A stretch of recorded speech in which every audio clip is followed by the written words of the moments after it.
Сега се опитаме да... Значи за София мисля, че най-лесно ще се хване пътя тук. В новия възър следваме табелите да видим за София.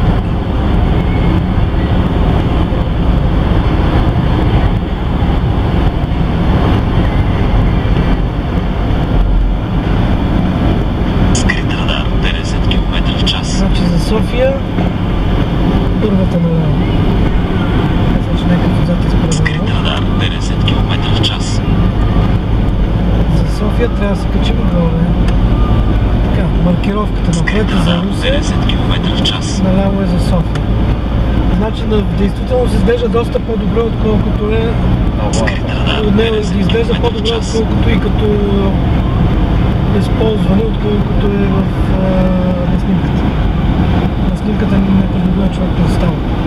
Но после ми е интересно, сега ще се качим на пътя за София. После ми е интересно обаче как си хващаме пътя от София за Русе, ако искаме да можем така. Качваме се на пътя за Търговище и София. Тук имаме път без предимство. С предимство са тези, които излизат от магистралата. Сега тук трябва да направим някъде кофти обръщане. Съвсем забранено вероятно. Нямаме избори, обаче ще го направим тук сега бързо, като няма никакво движение. Ще записваме малко като нарушение, обаче така. Сега искаме да хванем Русе. Русе и Шумен. Значи за Варна е ясно, за Варна после ще го хванем него път. Русе, Шумен. Интересно ми къде ще се разделим сега за Русе. Значи влизайки от София имаме път без предимство.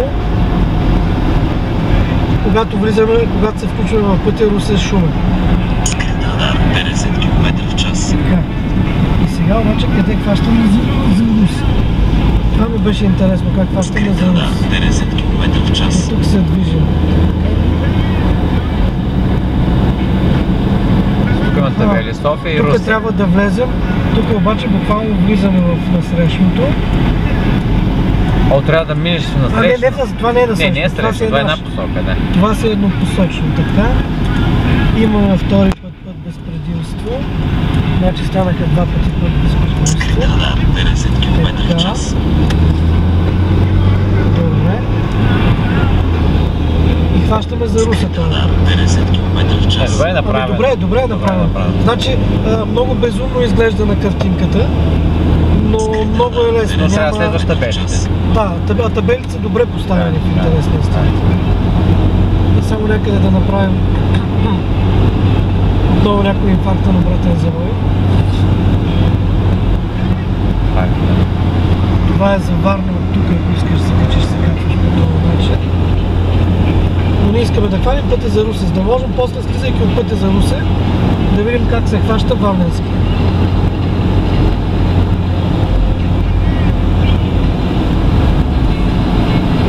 За втори път невъзпитателно ще нарушим. Добре, че няма номер на колата. Само гласа на шофьора. Така. А никой не го знае сега искаме... Този глас никой не го познава. Сега искаме да хванем пътя за Варна.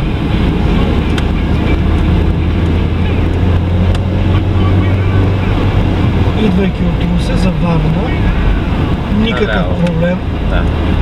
Това, което ме озадачаваше как ще бъде.